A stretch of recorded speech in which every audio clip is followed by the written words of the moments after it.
Hi guys, my name's Ellie, welcome to my channel, and today we're playing with the Melt Gemini palette. I had some big elaborate plans to do a fancy hair thing. Turns out I'm not good at my hair, so I need to do something. I know everybody rants and raves about how amazing this is and how fantastic it is, and I was just very underwhelmed, so I'm going to try to prompt myself to like it more. I'm hoping to kind of, in this look, focus a little bit more on the greens, because, I don't know, these just feel really, really fucking standard to me. And the greens are also things that I have, so it's not starting off great, but I want to use it and feel a little bit more excited about it. And I might use this to rant a little bit about Melt Cosmetics. We will see. I'm going to start with eyeshadow primer. I already have my foundation and a shit ton of powder on my face, as you can see by my corpsey complexion. Also, the power is out at my house, despite the fact that, like, it's overcast and, like, a little drizzling, but we didn't have any crazy storms last night or anything that would really, in my mind, make me wonder if the power is going to be out. It just is out, so I have to entertain myself some way. And I have to find somewhere to go and charge my phone at some point. I can't keep just charging it in my car, because I have a mobile charger, but I don't want to run down my car battery and then be stuck without a useful car tomorrow morning. I have to go into work. Luckily, I have an alarm that is battery powered. We have flashlights. I can read books. I had plans today, and a lot of them required electricity. Funny that. Okay, then I'm going to take the Free Spirit shade from the Tarte Tartelette palette to set my crease to brow bone. Because I want to say there's like a lighter shade in the Gemini palette, but it's more of a transition-y crease shade on me than, you know, the corpsey pale that my skin is. So let's talk about Melt.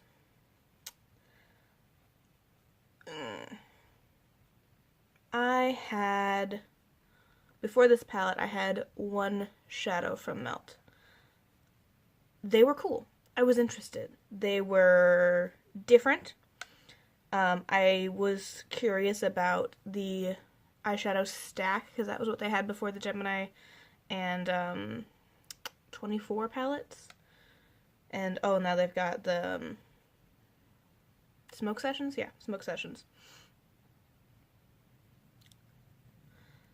So I was interested. I was interested in the Love Stick stack, I was interested in the Rust stack, and the Radioactive stack. They looked cool. They had interesting color stories, things that I was interested in. I'd heard really good things about their quality. They had really cool lipstick colors. They were doing a lot of, like, the fun, cool kid stuff for an indie brand. But I, at the time, was not buying as much makeup. I was not as confident making more expensive purchases. And since none of them were super new, well, I guess the Rust stack was. But every time I looked at it, it was out of stock or something. I was like, okay, when I make a purchase, I'm going to buy a lot. But I was kind of smart enough to be like, I want to test the formula. And they had singles. So I ordered a single of Promiscuous, one of their matte Ready Burgundy colors. Because at the time I didn't have any matte red-leaning burgundies. So I was like, oh, we'll try this, we'll see what's happening. I'll have a single, I'll know what the formula's like. This is a good way to start. I got it, and it was nice. And then, I don't know how, but it just kind of never really felt the urge to follow through on my purchases. I'm taking a satiny shade on my brow bone to highlight, because I'm pinning this highlight.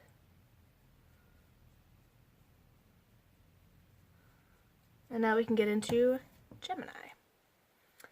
So yeah, I was interested. They were something different. They were more colors, and I think a lot of it had to do with the fact that I was not as comfortable wearing a lot of color yet. And then they just kind of the next couple things didn't really look that good to me. Once I got more comfortable with colors, I was like, well, how often will I really use the radioactive stack and stuff like that. I started having more of an idea of what type of color stories I would get a lot of use out of. Let's start here with Mochi in my crease. I'm going to use just a little bit because I remember these being very pigmented and a little powdery.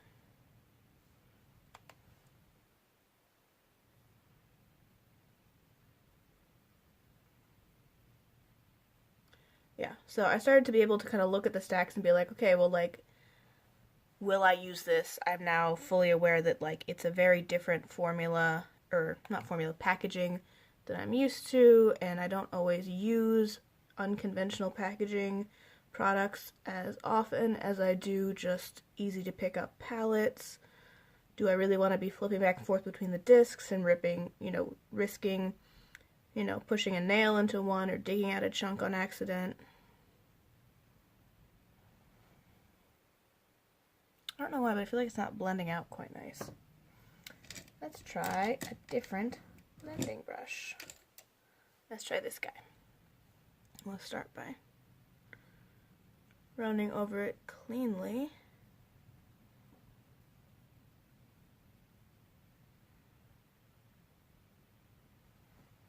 Looks a little better.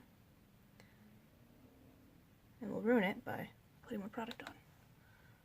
Let's try to concentrate that in the crease.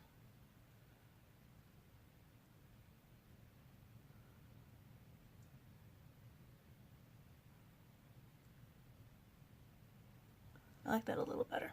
Yeah. We'll do it on the other side. So yeah, I was curious about, how much would I actually use the stacks I'm looking at? Is it something that is really worth taking up different storage space because it wouldn't be something I could put on a shelf with the rest of my palettes? Which of the color stories are interesting enough to really be worth pulling it out and using it either on its own or when I'm craving a specific thing? I got very nervous and I didn't necessarily know that I was going to use them a ton, so I held off buying them more and more, which is unfortunate because I had some really gorgeous lipsticks that I really wanted, but I also was aware that I don't wear lipsticks that much. I still don't really wear lipsticks that much. I'm going to take a smaller brush and run that same Mochi shade on my lower lash line.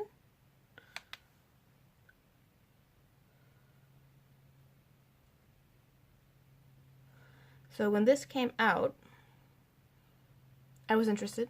I like kind of mustardy tones, swampy green tones, and we had already had the Subculture, which I at the time had,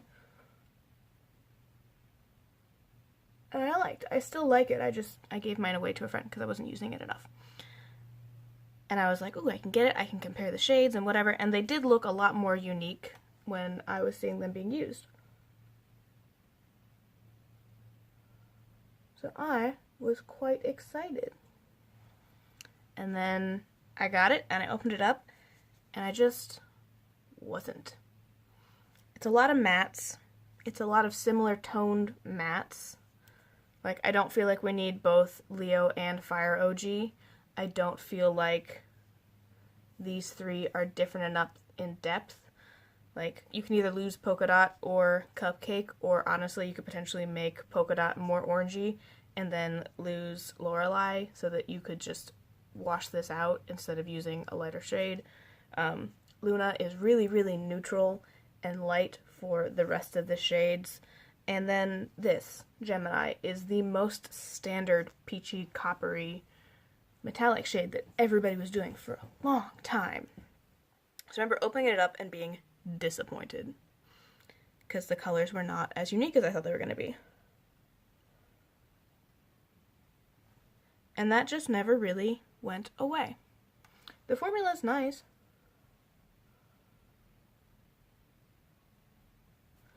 I am also much more likely to use a palette with more shimmers. I feel like having just two which are both kind of mid-toned, not like a light and a dark, or like a highlighting shade and like a nice all over the lid shade, which I guess you can use either of these however you like. I'm just not that excited about them. I'm going to go in with Fire OG to deepen up my crease on the same small brush I've been using on my lower lash line. And at the time, I hadn't really been paying attention to how weed-centric Melt was getting.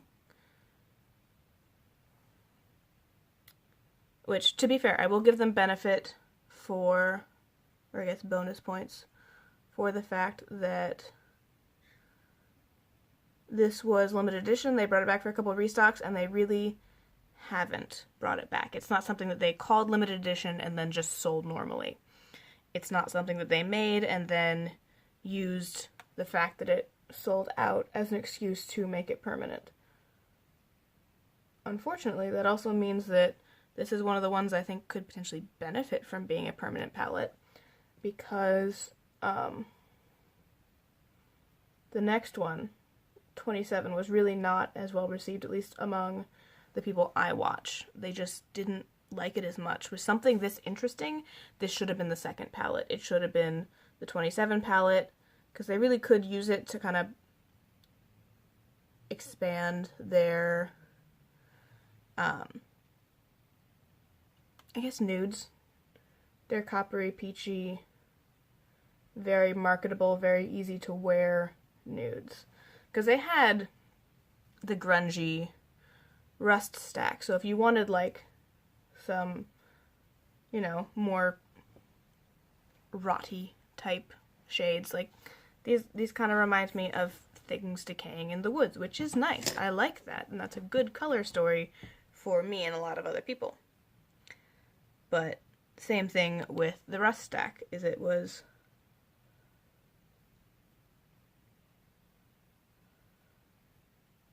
dirtier, grungier tones, but still in shades that once you put them into a look actually looked really, really cool.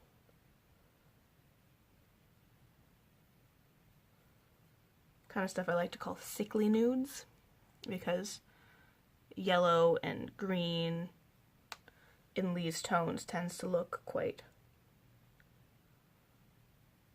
diseased. If I was going to make like a dying corpse look, these yellows and greens would be really, really good for mimicking bruised tones and putrefaction. Putrefaction? That one. And then we're going to see if Leo will deepen the outer third a little bit more. We'll find out. If I remember correctly, it performed really, really similar to Fire OG with just a little bit more green, a little less yellow. Yeah, pretty similar, but we'll do it anyway. So yeah, that's then with like the smoke sessions, and I am getting them a little mixed up with Milk as well. Melt and Milk both went pretty heavy on the weed inspiration, on the marketing, and that's fine. I don't have anything against weed. I don't find it the most appealing just because it doesn't do that much for me. It's like alcohol. It's fun, but I don't need to do it all the time. And since it's currently illegal in my state, I don't need, well, I guess they passed medical, but they don't have any of the pharmacies set up, and I'm not interested enough to like go out and get a medical weed card and do that. I don't care enough. I'll wait for it to be legal, and then I'll do it kind of like I do alcohol. Once in a while we'll have some, but not all the time, every day. I'm not going to become, at least I probably won't become a pothead. Who knows? Things change. They just leaned really, really heavy into the weed, and they've kind of done that since. They've done a lot of just weed marketing. The Smoke Sessions palette, I want to say they're the ones who recently did the grinder as one of their, like, perks. Which, I understand that it's currently, like, kind of, like, not cool. Trendy to market with weed. It's edgy, but not. Because most people by now have realized that weed's just not that big of a deal. But it seems edgy to market weed or CBD or cannabis type things. And they're really leaning into it. Which previously they were kind of leaning really heavy into the alternative, unique, interesting makeup, different ways to use it, different color stories, very different structures for people doing their makeup with melt products. I'm going to take goals on the inner 2/3, and we'll see how that goes. Because, it is what I consider a nice formula. It's pigmented, it blends out generally. I have a little bit of... I wish these were blending out a little better, but I think that's just me, not necessarily the shadows. Shadows, they went on fine, they stick fine. I didn't remember having any wear issues. But they just aren't keeping it going. They did this. They already had the 27 in the works, so they did that anyway. And then they went back to greens. And they've been pushing their green products a lot. And they're pretty greens, and yeah, they do serve a good part of the market. But I want more. Bring us a blue palette with this type. Do just blues and purples in this gorgeous mid-grungy type section. And that would be gorgeous. But they're not. They're just really... I think part of it is because since they're leaning into the weed marketing, weed is very green associated, even if not every aspect of it is shades of green. I'm going to take a little bit of Gemini on my inner corner for my highlight. Then that's going to be everything with this. But yeah, I'm a little sad. I feel like they're getting to a certain size, and sometimes when that happens, brands become less innovative. They stay a lot safer. They're a lot less likely to try and out their palette because, yeah, this is a lot of greens, and a lot of similar greens. And that's not super mainstream, but that was already something that was popping up in a lot of places, was swampy greens and teals because of the subculture palette. That kind of made everybody realize that maybe they didn't like that formula, but that they were interested in those tones. I'm just putting this on for fun now. And that's... So this was not a huge risk. But I want to see more. I want to see different. I want you to keep going. Keep going. And just for the amount of, oh my god, it's so good, it's so amazing, I have nothing like it, that people are talking about this, it should be better. The formula's nice. The colors are a little redundant. And I have a lot of these. I might even have them in other things. This green is pretty, but it reminds me of a lot of olivey greens I have in other palettes. Mochi, that's not what mochi looks like. That's all the mustards. All the mustards that we had last year. Paper Tiger from ColourPop. The Subculture palette, so many other ones that threw a mustard in, which was a good choice because mustards are pretty and we didn't have a lot of them previously, but they're now quite overdone. Greens, this is a little bit more leaning towards what we've had in the past as more forest greens, but these swampy greens, I'm pretty sure I have a dupe of that in my Viseart Dark Mattes. And this half pisses me off so much. Because these are not at all interesting. Why'd you give us this much black? Why? This could have been something better. This could have been something much more interesting. I've been told it's an amazing black, but I don't use black that much. And there's a black in every fucking palette on the market. Give us something that matches the color story instead of just going in with a black. Give us like a really, really deep green. This could have been better shades. This could have been like a really dark burgundy to kind of round out this browny warm side. It could have been good, and like the right dark right there, or this could have been a darker metallic shade, because Gemini is a little light leaning, Goals is mid-toned. Like, that is not going to darken up the outer half of a look if you want to do all shimmer on the lid. It just isn't. And these are just so warm and so standard, and just what we had for so long previously, where every palette was a warm neutral palette, had those browns and that orange. Apparently I'm still mad at this palette.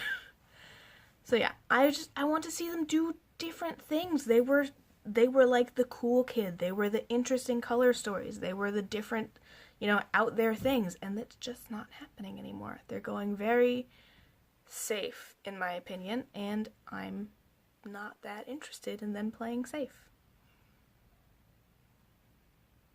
And if you're worried about making money, which, companies are most likely worried about making money, stagger them. Do a really standard release, do a more, out there release.